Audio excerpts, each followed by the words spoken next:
when somebody puts an intention out there and they put the energy behind it, it's going to happen. You make it reality. You put energy behind it, and then people hear your energy. They hear that excitement and that enthusiasm. They feel that conviction behind it. And then there is so much that conspires to help you when you do that. That's Candice Young, and this is the Powerful Ladies Podcast.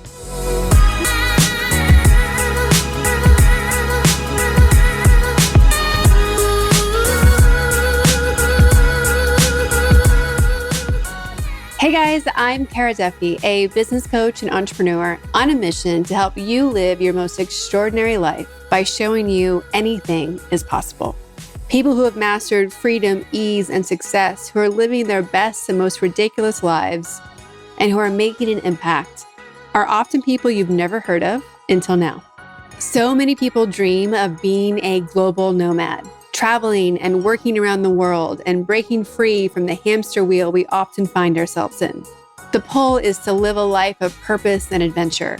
Today's guest, Candice Young, has mastered both a nomadic lifestyle, but also a purpose-driven lifestyle. She's the founder and executive director of Trek Relief, a nonprofit that combines adventure travel with giving back to the local communities. Get ready to be inspired to level up your life.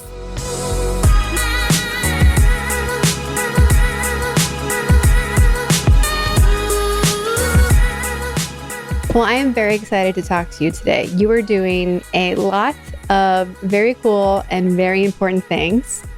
Before we jump into all of that, let's tell everyone who you are, where you are in the world, and what you're up to. All right. Well, thank you so much for having me on here. My name is Candice Young. I am based right now in Los Angeles. And I say right now because I do a lot of different kinds of travel. I would say most of my 20s, I was backpacking.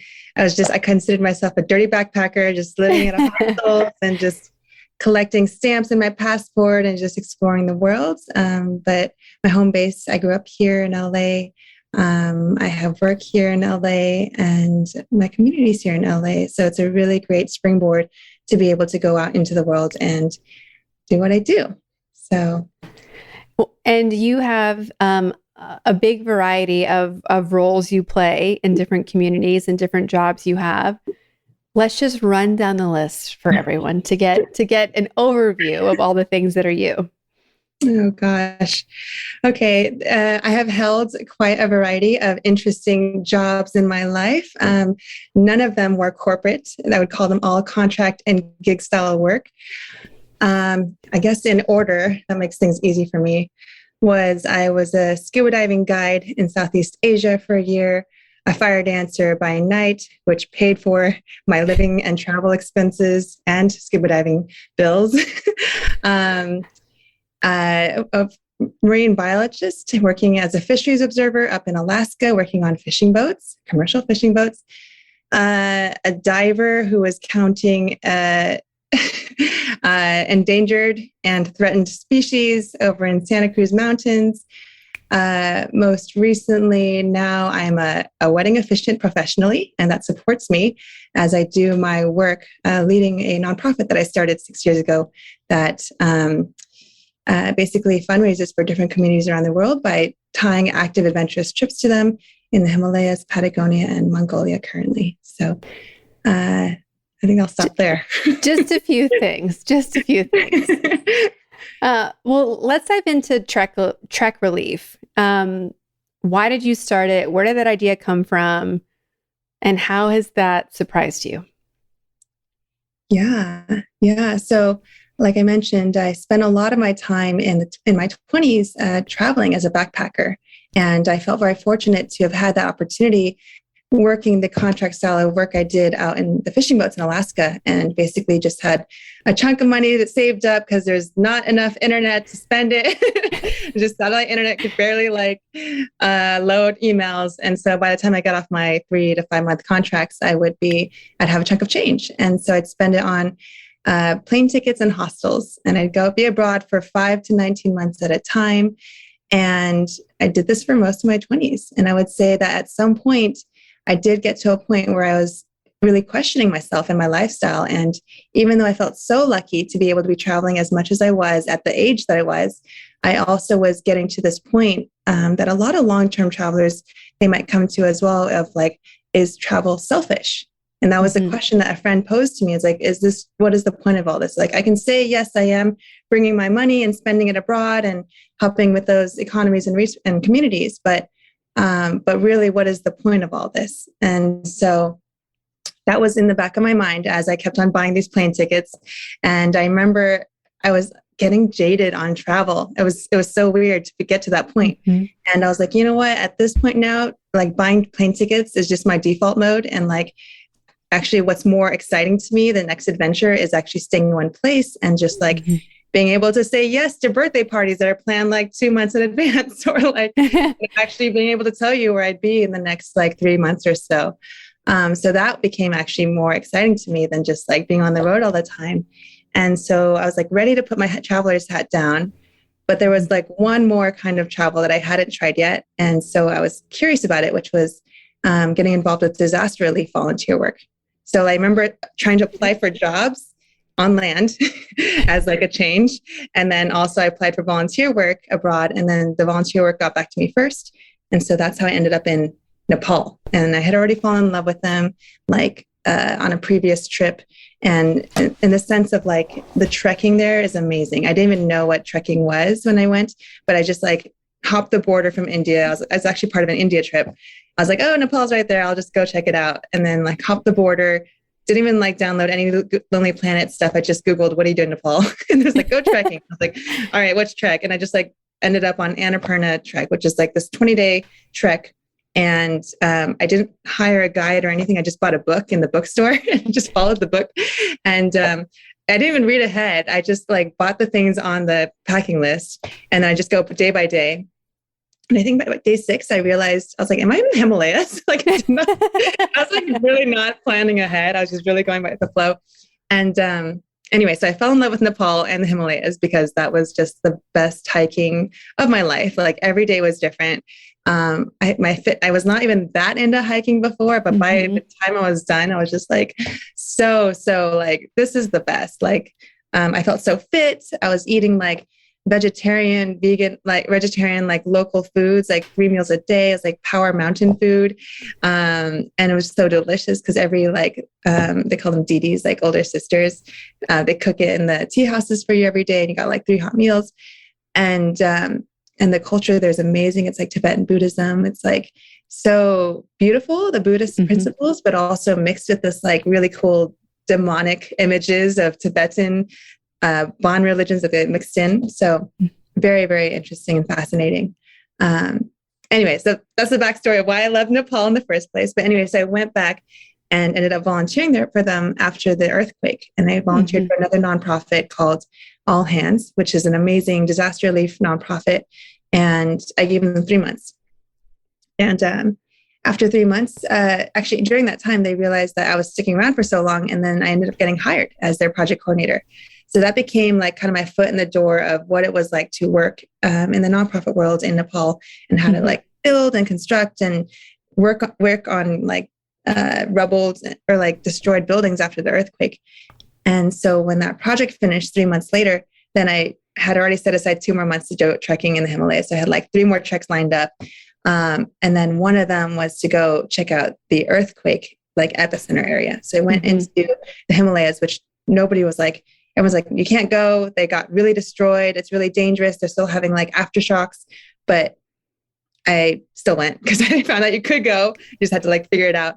So I grabbed a friend, we went, and then I saw way more destruction there than I did like in the past 3 months that I had spent in the epicenter, supposedly.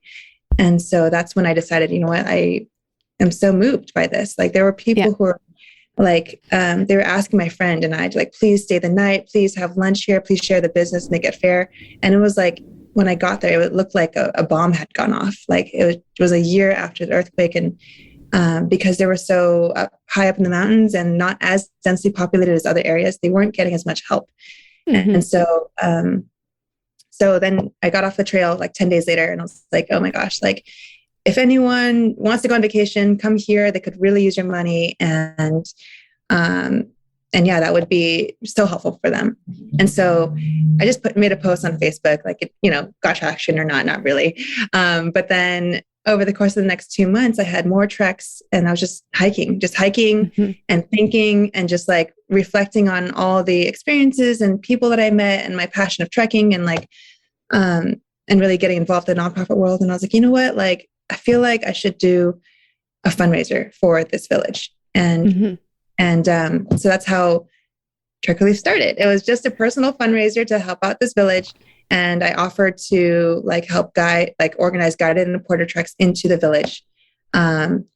And basically met somebody on the trail who it was super scary to even be sharing this idea, because it's one of those things where you say it out loud and then you're like, no, I have to do it now. Yeah. But I had the confidence to share it with him, because he was just a stranger on the trail, but he ended up being the perfect person to meet, because he's a professor and he taught crowdfunding and entrepreneurship. And so he just basically was like, oh, that's a great idea. By the way, I teach this, and let me give you a crash course on the trail. So we walked in the same direction for 7 days, and he just gave me I was just taking notes of everything. We came up with the name Trek Relief together. And originally I was thinking, okay, I'll try to aim for raising $10,000. And then he was the one who challenged me. He's like, no, I think you should go for higher. And so I was like, I came back to the next morning. I was like, 50,000. And he was like, yeah, go for that. And I was like, oh man, that's gonna be a lot of work. But then, yeah, it was because of him that I set that original goal, and I set aside, after I got off the trail, I set aside a year to get myself time to do that. And by following all of his notes to a T, we actually reached that goal in 8 months. And just through making a lot of posts on social media, just sharing, tagging, appreciating all the things. We had 40 people come through. Each of them, they either donated or I helped them create a fundraising page to come on this. And then that's how Trek Relief started. and now it's become much more than I originally thought. So yeah. Well, before we dive into what it is now, there's so many things that had to happen that were almost, kismet or magical, or the universe saying, putting breadcrumbs down for you to make this happen. What are the chances that this professor is on the same track that you're on and is willing to share, and you were brave enough to share with him? And, what are the chances that you ignored everyone's advice and went to the village anyway? Everyone who's doing something they're passionate about, I think that we sometimes skip over how many magical moments had to happen to even make the idea possible. When you reflect on that, what do you see? What do you think? And does that keep happening for this business? It is so true. I would say that through this entire journey of starting this, nonprofit or even, for profit, anyone who's an entrepreneur has that drive, has that vision. I believe in this amazing divinity of each person. And so when somebody puts an intention out there and they put the energy behind it, it's going to happen, and then especially if you share your ideas and you're the more you speak about it, you make it reality, you put energy behind it, and then people hear your energy, they hear that excitement and that enthusiasm, they feel that conviction behind it. And then there is so much that conspires to help you when you do that. And so, yeah, I think I had to really believe in the idea of me wanting to do this enough to say it out loud to a stranger. And then that stranger is like, oh, that is a good idea. By the way, I have what you might need. And yeah, when there's a good idea that is something that is beyond yourself and it helps others, I think people can really get behind that. So, yeah, it's been a really, really amazing journey to have Trek Relief become what it is now because of the help of friends, community, strangers, just people rising up and seeing something greater in that. So, and so let's get into what Trek Relief looks like now. So you, correct me if I'm wrong, you're now organizing trips for people to go have this amazing trek vacation or holiday while doing good and helping out in the local community. And you're doing that in Mongolia, you're doing that in Nepal, and you're doing that, there's a third one, right? Patagonia, Chile. Patagonia. Yeah. Mhm. And so how many trips have you done since this started? How many people have been involved? Yeah.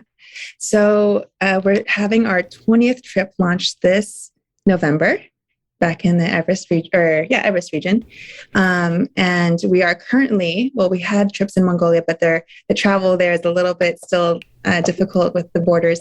But we just ran our second trip in Patagonia this past March. And then I guess it was our 14th trip in Nepal this past November.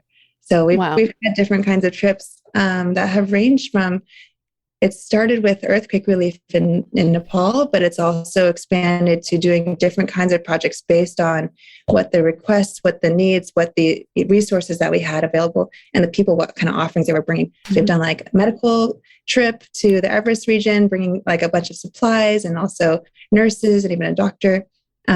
We've done educational park cleanups in Mongolia and installed the national park's first trash cans, and also planted trees. And then also in Patagonia, we installed the first recycling point in one of the townships in that area, and also built a educational community garden to help promote the principles of permaculture for students in the community alike. So it's really just a matter of like, what is the flow? What is the inspiration? What is the thing that someone feels passionate about? And then how do we bring it all together to make it happen, possible? I love that. I haven't had the pleasure yet to go to Nepal, to Everest or Patagonia, but I have gone to Mongolia, and it was one of the best trips I've ever done in my life. I like, if anyone's asked her to go, I'm like, go to Mongolia. Like, it's that perfect blend still of untouched, but functional enough for Western people to like not lose their minds at the same time, especially for beginner travelers. And, it was just such an incredible trip. And all we did was rent a van with a driver. And we just went yurt to yurt and stayed with families with this route that he knew. And we couldn't speak, we couldn't communicate in the same language with most of our hosts. And the driver spoke German. And luckily, my friend and I who were on the trip had lived in Germany, so we could speak German to him a little bit. But it was really an exercise of just like watching and observing and figuring it out and being like, all right, we'll see what happens tomorrow. Let's go. Yeah. Mongolia was so wild and so special. I totally resonate with you on that. And that just brought me back to my memories of when I was in Mongolia too, for scouting out the Project for Track Relief. And it's just like so unique, Yes. And I felt one of the big takeaways I felt from that experience was like, it felt timeless. Like every country has its different things. America has resources, but no time. Mongolia has time. And it felt very special to recognize that in the yurt, setting, and like grandpa's sitting in the chair and looking at nothing for like half the day. And you're like, dude, we got time. Yeah. And even seeing like, we saw wild horses in Mongolia, and like, that was amazing to see. And it's just, the diversity of the country as well. I don't think people expect Mongolia to be as diverse as it is, but we saw everything from the Gobi Desert to mountains with snow to huge green areas that I was like, it felt like Ireland with waterfalls and rainbows, and, back to things that looked more like Colorado. And it was just the diversity of the landscape was surprising. And of course, like the stars, it was just, and everyone was nice. Like there was this laid back approach, at least towards us as foreigners, but everyone was just really relaxed. Yeah. And like, okay, yep. There was just like this, okay, keep going. Okay, keep going. And you're like, what is going on around here? How do I take some of this magic home? Yeah. Mongolia is so special. So special. And I can't wait till we get to start our trips again over there. Yeah. Well, I want to go back to you traveling through your 20s, because there are so many people listening who would love to take a year and just travel, even just the US, let alone internationally, or they would love to figure out a way to make travel just how they live their life. How did you mentioned before that you would work kind of intensely for a few months at a time to pay for the rest of the year. You also mentioned finding jobs on location. what was your plan? How did you figure out how to make that work? Like, what did you have to give up or let go of to make it all happen? Yeah, that's a great question. And I had so many different directions that I wanted to answer that. But I think I guess what helped me in that was I started this right after I graduated college. So I had this like point in my life where I was like, I graduated with a bio degree, emphasis in marine, but I don't know exactly what I want to do with it. And like I had like three options that seemed appealing. One was go live in San Francisco at this like artist commune. And go like spin props with people. Another one was my mom's suggestion to travel the world before I got, a job and kids, because that was something she always wanted to do. And then the third was like apply for jobs that I would just end up somewhere I didn't know exactly where I wanted to be. And so the second one sounded the best. So I was like, I'll go for that. So I had $3,000 in my pocket saved from my college lab job. And my plan was just to make it last as long as possible and come back when I was ran out. And so basically with that mentality, I went into it with like, first of all, a freshly graduated college student. So used to roughing it and making my money stretch, So at least it wasn't having this like super high standard of living that I had to like, be able to match or meet. I was okay with like ramen and noodles and stuff. So basically I was just looking for the cheapest hostel every night and then eating street food. So I was like spending probably like $15 a day in like Thailand, and also having the best time of my life. Like it was like I was with my friend, we were doing this together, and we were saying like we'd look at each other like, what did we do to deserve this? This is so amazing. Life is so colorful. It's just like new experiences all the time, meeting friends, like the travel magic was happening all the time, and like it was great. And so that was a really beautiful way for me to realize there's a very nice life lesson or have early in life of not needing that much money to be insanely happy. And that was like a lived experience. And so one message I would share is just that like, there's this preconception that you need a lot of money to travel. And I basically learned that I do not, I really made that stretch. And I would say most of my money went to like scuba diving. Like I was just like, I was with my friend, we had gotten our scuba certification together like 2 years prior. And so when we met up, we were like, well, let's go dive at least once in every country you visit. And so along the way, the dive masters were like trying to sell us courses and stuff. And they're like, if you pay a flat rate, you can get unlimited diving. And then you can even work off what you owe too, just because like you can work in the dive shop. And then she and I were like, oh, that sounds great. Let's go find somewhere beautiful and do that. And so that's how we ended up in Koh Phi Phi, Thailand, where backstory, I got into fire dancing like my last year in college, picked it up in Costa Rica, studying abroad. Anyway, that's another story. So went to Thailand for the scuba diving and the fire dancing culture, and then kind of got stuck there. And then by the time I finished that course, I was broke, but also I was a professional diver. And so I ended up continuing my travels and prolonging them by working as a scuba diving guide, and then fire dancing by night. Well, we can't skip over going to Costa Rica learning fire dancing. So most people study abroad and they have stories like they slept on the steps to the Coliseum and they drank a lot and met other foreign students and they came home and kept going. But you went to Costa Rica and it sounds like you really got a lot more out of it than the average college student abroad. So why did you pick Costa Rica? What were you studying there? And what did you learn besides fire dancing? Yeah, great question. I would say like this all started from that trip. But I was pre-med at that time when I had signed up, and I wanted to go study some sort of like biology program abroad. And then that ended up being my second choice. Like Australia had already closed by the time I like last minute decided to study abroad. So I just went to Costa Rica, and then that was the first time I ever went snorkeling. I had never gone snorkeling before that. And when I snorkeled, I just saw the ocean and how beautiful it was. And then I was like, oh my gosh, fuck money. This is worth it. And I changed my major from pre-med to marine bio. because it was just so beautiful and so striking to me. And like, Mm-hmm. I remembered I loved the ocean just from, it was literally just a aquarium visit, like in my middle school and high school years. Like I grew up in like an hour away from the ocean in downtown LA. So it's not in LA. So it's not like I was at the ocean all the time. It was just something I just saw at the aquarium. I was like, this is so cool. And I like geek out at like the fish and read all the placards and all that stuff.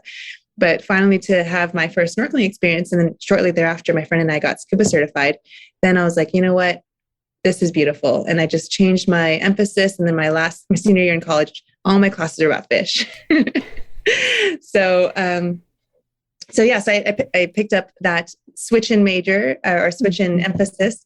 And then on a side note, outside of the academics, like this woman was spinning poi, which are basically like balls at the end of string, outside of our Spanish class. And then my friend and I were like, oh, what's that? And she's like, oh, we're going to do a free fire show later tonight if you want to come back.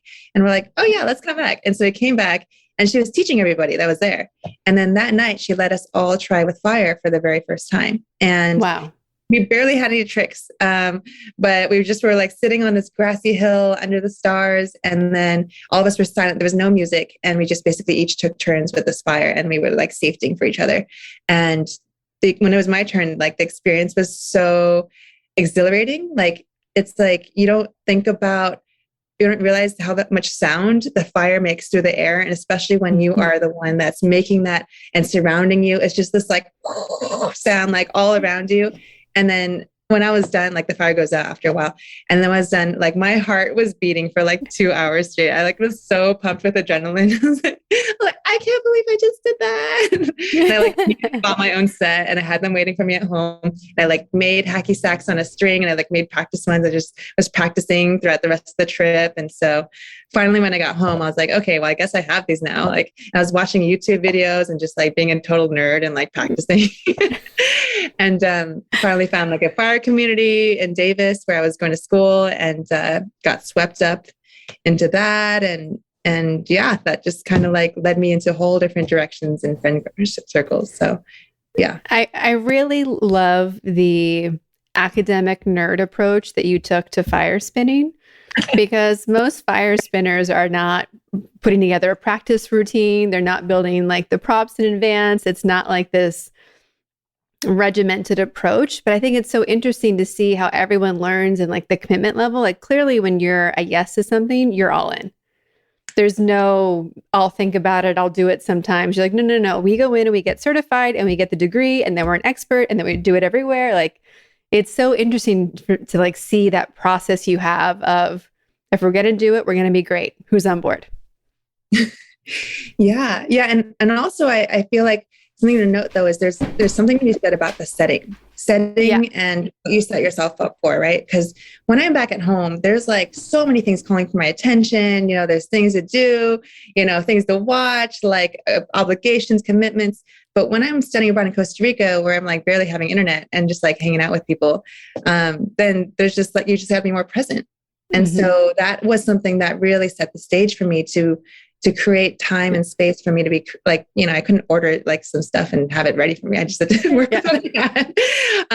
And then just going off of that, that excitement, and then just having it on my door. And I was like, I paid $70 for these. I guess I should use them. Yeah. So like really I want to like also appreciate all those little steps and the ways that the environment really set me up for that too. So. Yeah. So, you know, I often ask people on the podcast if 8-year-old you would be surprised about what you're doing today. And another question I often ask is like, do your parents support what you are, like how you're living your life? Which I think is interesting because your mom was the one who instigated you being a lifelong traveler. So first question, you know, 8-year-old you, is it like, would 8-year-old you be surprised of how you're spending your time? And how do your parents feel today? Whoa. All right. I love that first question because it like takes me into imagination land of like, okay, what was I like when I was 8?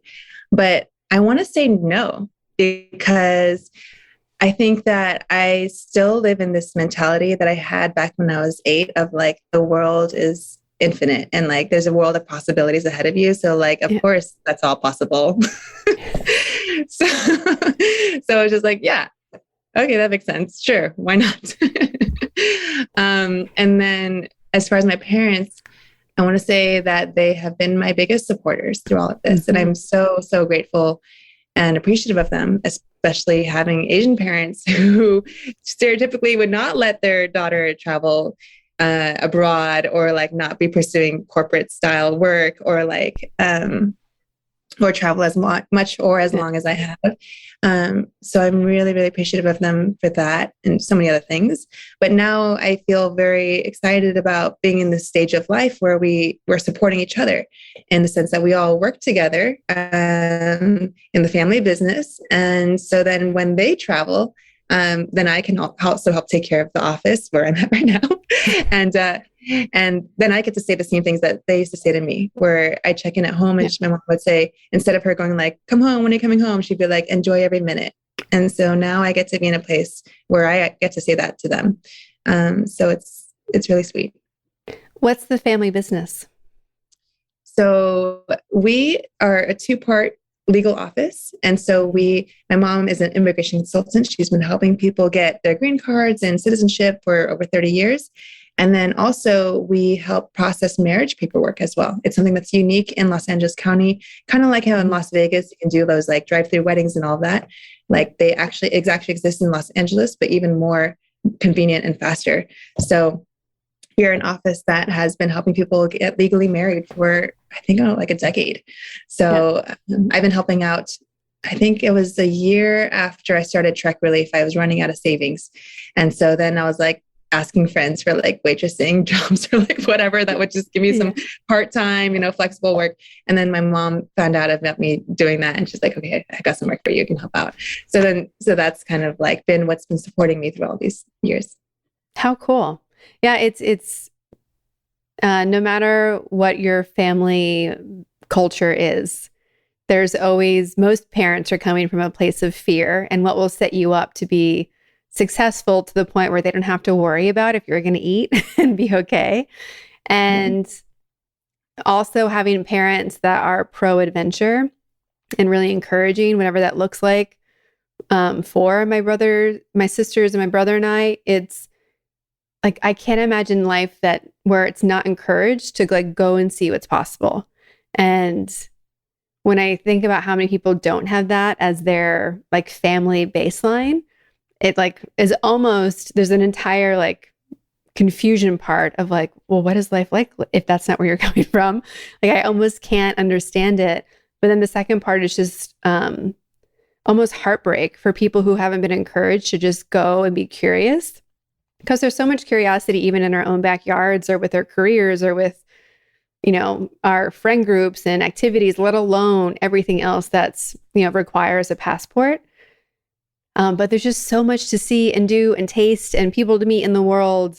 I can't imagine not going and doing that. Yeah. Yeah. I think we're both very lucky to have parents that are very supportive in that way.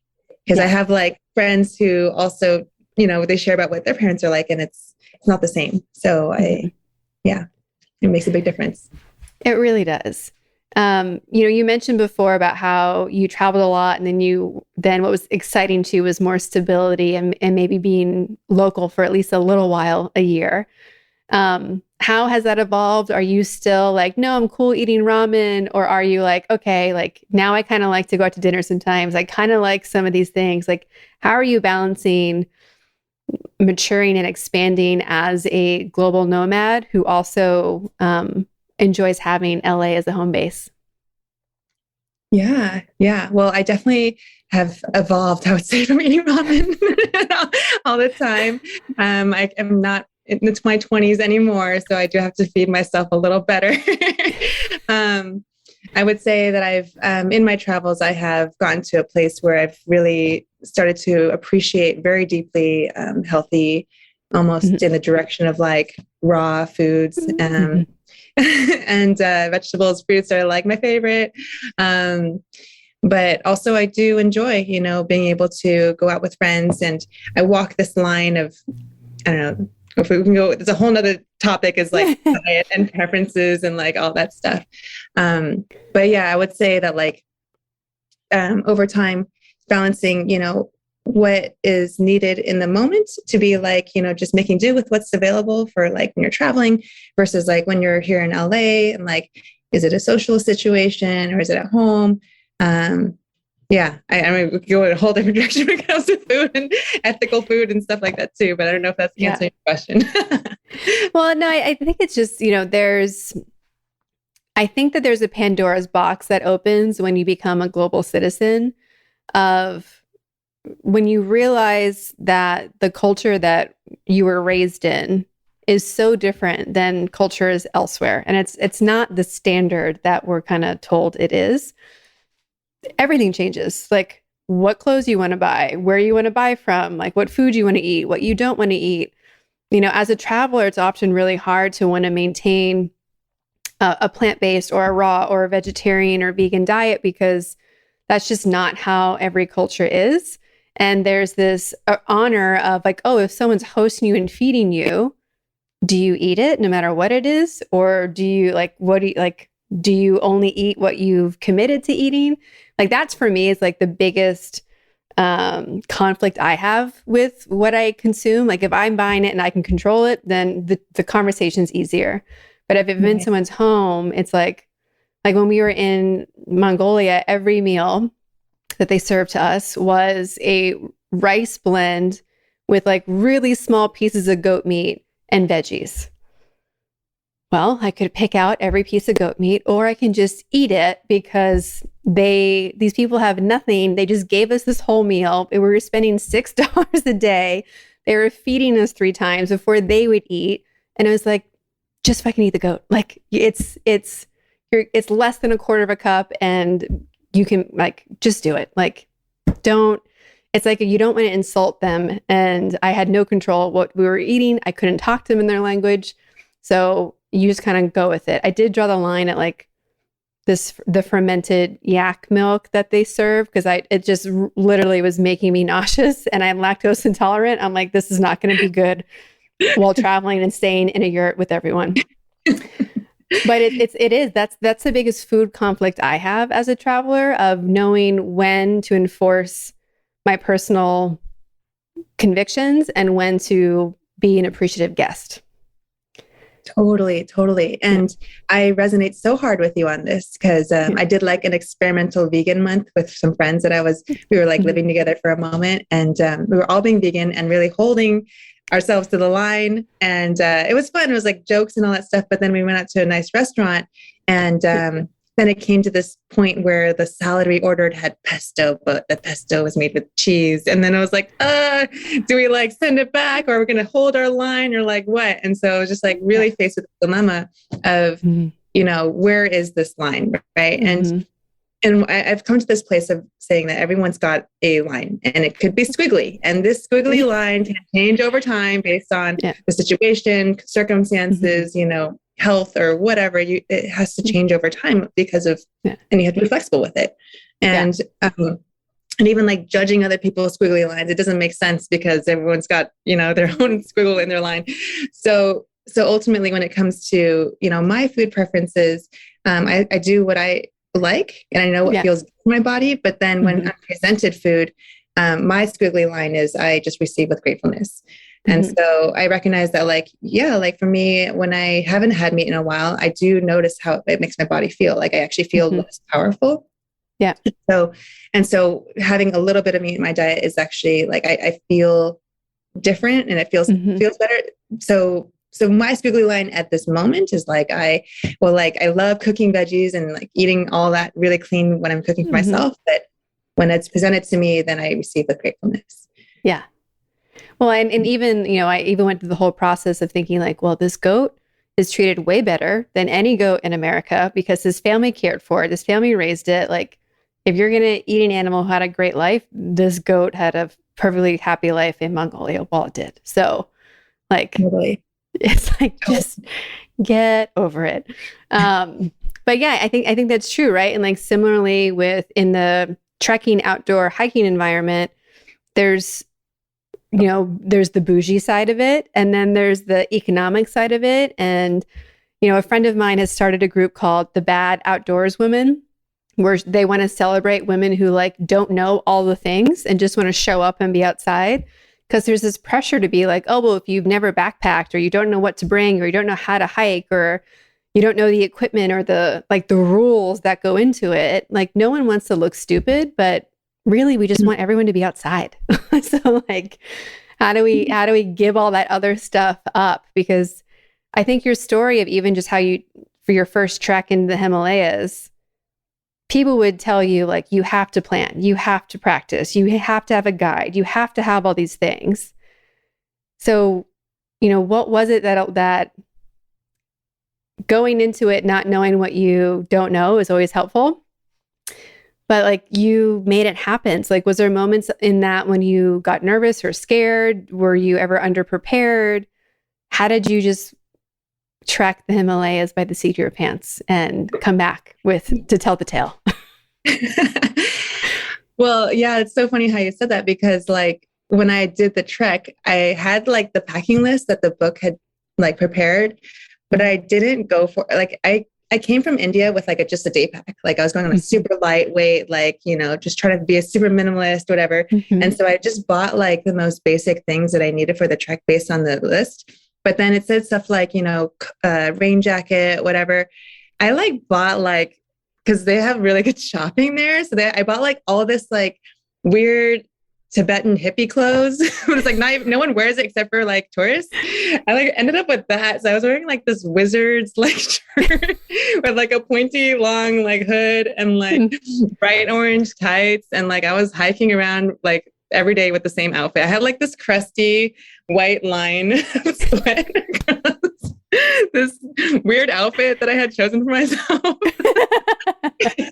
At least I had a coat, but the coat was like not down, not fleece. So it was just this weird, like with prints over it. But it was fun. And like, so yeah, I was not equipped in the most proper way, but like, but then the thing is that like, there's settlements everywhere. Like every hour, every 2 hours, you'll find a place to warm up. Even if it got like slightly drizzled on or rained on, like there was a place to dry your stuff. So everything is possible in the sense of like, it's not like complete, you know, super removed from like help or anything like that.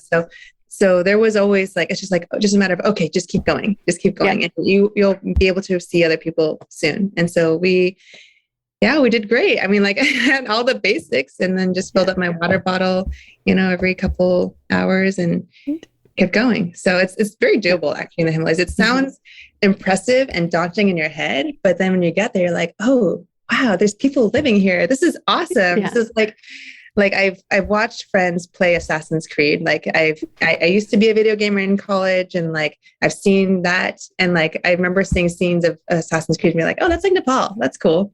It's like a very like, almost like medieval-esque setting. And you're like walking through like these terraced towns and like, it's so cool. It's so cool. That's why I keep going back. Well, and people who are not used to backpacking or trekking, hiking, how is trekking different than backpacking or hiking or climbing a mountain? Ooh. So trekking is basically just multi-day hiking. Okay. And in the case of the Himalayas, there are tea houses or basically like lodges that invite you to come and stay for tea or lunch or dinner or breakfast and even have like warm beds for you to sleep in. And so it's not like backpacking in the sense you don't have to carry the tent, the sleeping pad, all that stuff. I actually wasn't even a backpacking at all before I did my first trek in the Himalayas. And I just carried a day pack with like my water bottle, and you're supposed to have a rain jacket and all that stuff. So yeah, it's just basically like, it was like 3 hours of hiking in the morning and 3 hours of hiking after lunch. And then you're there. And then just keep doing that every day and just keep moving through the most spectacular mountains in the world. Like, I can't get up. I remember the first time I saw the Himalayas, it was like from Kathmandu, the capital of Nepal. And I remember looking up into the sky and just seeing these hard edges that were like white colored. And I was like, what is that? Is that a cloud? And I was like, oh my God, that's not a cloud. Those are mountains. I was like, that's so huge. It felt like seeing, like when I imagine like seeing the ocean for the first time, I was like, oh my God, it's so huge. Yeah. It's awesome. You just keep looking up and up and up and you're like, wow. Mm-hmm. Yeah. Yeah. Or like when people go to New York City for the first time and you can't see where the building stops. Yeah. Yeah. Well, of course, we are on the Powerful Ladies podcast, and I would love to know, when you hear the words powerful and ladies separately, what do they mean to you? And does the definition change when they're next to each other as powerful ladies? Oh, that's a great question. Oh my gosh. When I hear the word powerful, it means to me that there's a lot of energy and strength behind it. Ladies, when I hear of ladies, I just think of like infinite possibility. And together that just like is this podcast. Yeah. So yeah, it's a beautiful combination of things. And it's been really wonderful to witness other women just kill it out there. And so it's really special to be here and even be considered to be on this podcast. It's like, oh, thank you. You are more than welcome and more than deserving for the impact that you're making. And, you know, when to me, Powerful Ladies is really about the curiosity and the adventure and the impact and the entrepreneurs like all coming together. Because I think it's really hard for someone to lean in on their life path and their curiosity and not end up being entrepreneurial at some time. Even if you get to be entrepreneurial within a corporate setting, like for 20 years, I kind of got to do whatever I wanted at work. And of course, there were rules and limitations and expectations, but I really had a lot of autonomy to do whatever I needed to achieve that goal. And thank goodness for that, because I don't know how I would have made it in corporate life otherwise. But there's just so many amazing women out there like you who are just doing what you like. You're not doing it to show off to other people. You're doing it because you almost don't have a choice. And I think I just want people to know, like, listen to that poke, like listen to that thing that won't leave you alone, because there's this whole other magical world on the other side of it that you can't even imagine or wish for or attempt to manifest because you haven't opened that door yet. Yes. Yeah. And it sounds so cliche, but like, it's so true. Like the biggest limiting factor is yourself. When you tell yourself like, no, not yet, or not now, or not enough, or like whatever that negatory thing might be. But when it like flips over to like the why not kind of mentality, then everything is possible. Who are women in your life that have either inspired you, influenced you, or supported you along the way? I would say my biggest supporter and giver is my mom. Yeah, she has been the one who put the idea in my head to travel in the first place. She has given me work and support to be able to continue what I'm doing now. And so this would not have been possible without her. Hands down. Even when you're living a life of your own design, there's still moments of defeat and frustration and impatience and thinking, maybe I should just choose the simple path. Maybe I should just choose the ordinary path. How do you get through those moments, and how do you remind yourself to stay brave and optimistic and courageous? Oh man, I'm like, I know it's a podcast. You can't really see me. I'm like laughing and smiling because I'm like nodding. Like, it's so true. Yeah, like I think a lot of entrepreneurs who start something, they go through that like first like crescendo of like, oh my gosh, like this is fun, we can do it. And then there's like something that happens. You're like, oh my God, I'm so burnt out. Like, why did I start this? Like, what was the reason I know this? Why am I not just living a normal life? Like kind of thing. And yeah, those moments do happen, and it could be from whatever it is in that path for you. And I think for me, what helps me go through those moments is first just take a pause and be okay with letting go of timelines. I think number one, because there's always this self-competitive drive that like pushes you forward, like, oh, I need to be like hit this number by the time I'm this age, or like, whatever that dialogue that's driving you. And you're like, wait, why am I having those things? Who put that there? Like, really? Where did that thought come from? Like, what would happen if I release that? Oh, I can relax. Oh, wait, that's really nice. And then recognizing where those dialogues or those narratives are in your mind, releasing them, and then just doing for the sake of doing, not for the sake of impressing or being or whatever. That was, I think, the first release into relaxation of like just being able to be.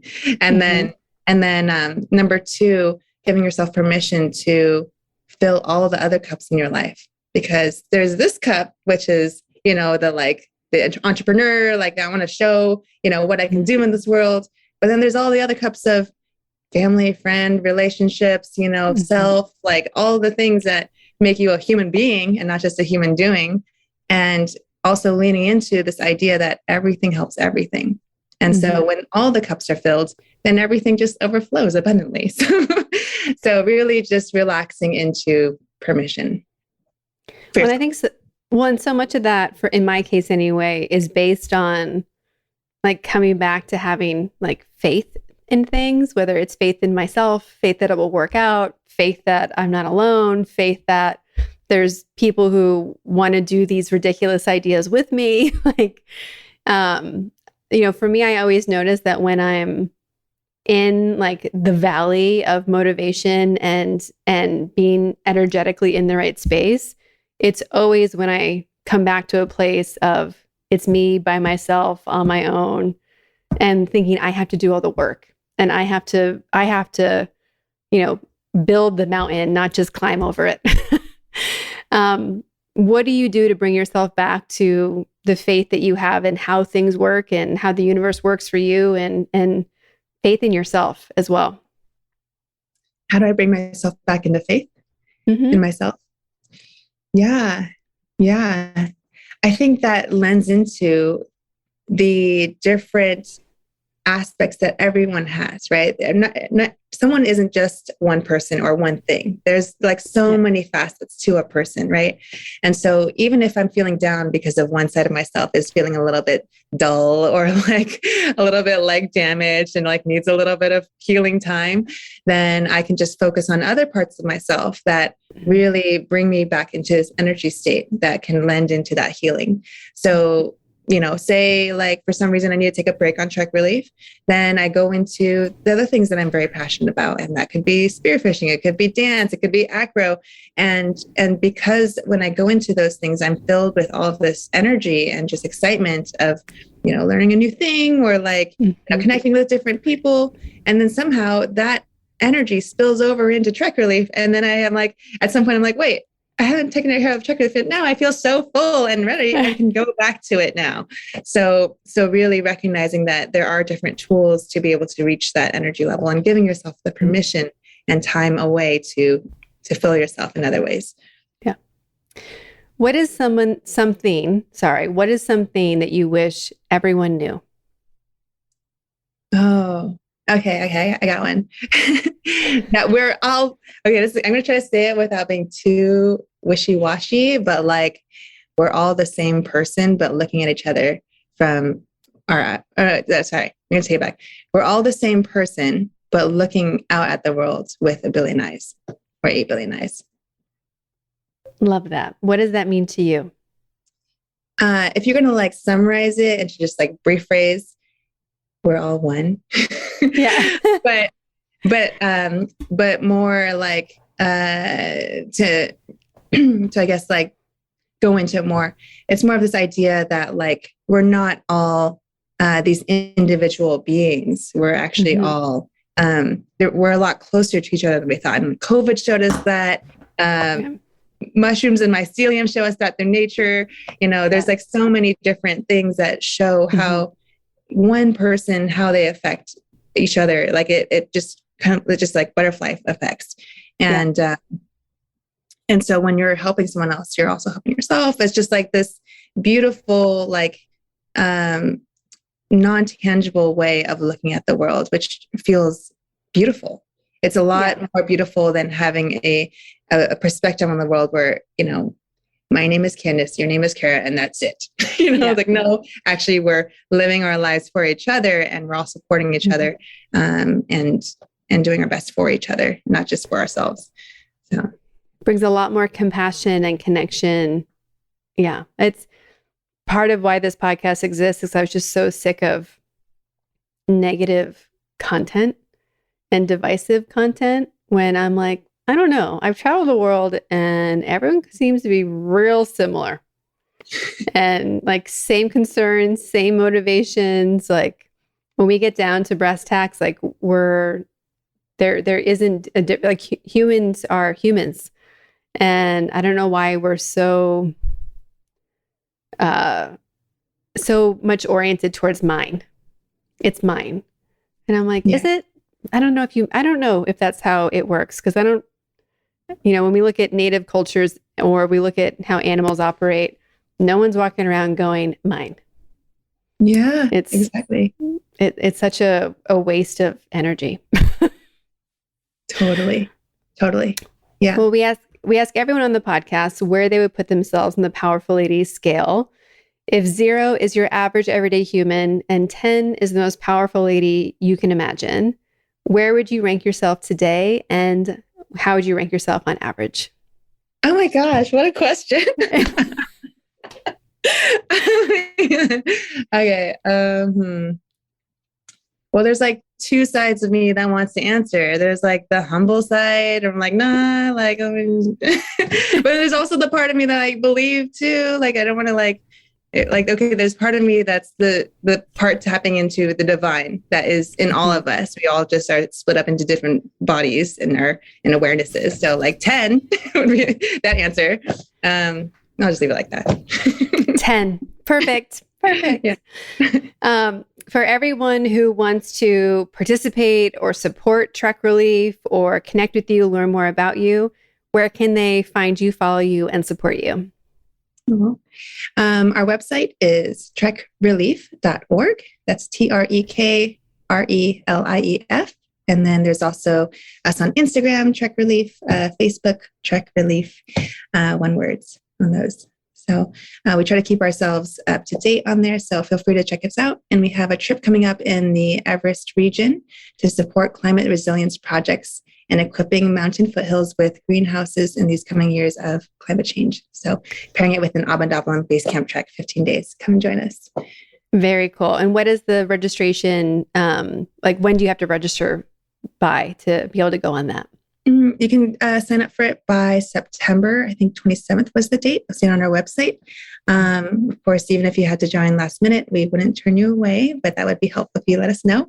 And we try to keep things flexible because, COVID and all that stuff. So payment and, really we call them contributions because people can fundraise to be part of this as well.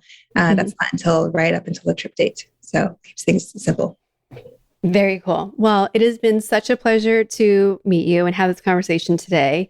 I'm glad that you're close by so we can plan to meet up in real life.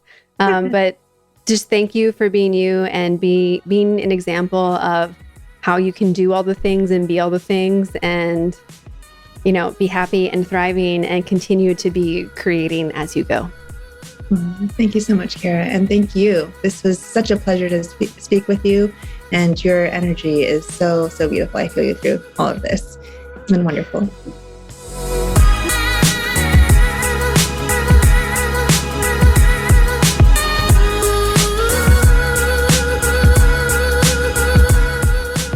All the links to connect with Candice and Trek Relief are in our show notes at thepowerfulladies.com. Please subscribe to this podcast wherever you're listening and leave us a rating and review. They're critical for podcast visibility. Come join us on Instagram at Powerful Ladies. And if you're looking to connect directly with me, visit karaduffy.com or Kara_Duffy on Instagram. I'll be back next week with a brand new episode and a new amazing guest. Until then, I hope you're taking on being powerful in your life. Go be awesome and up to something you love.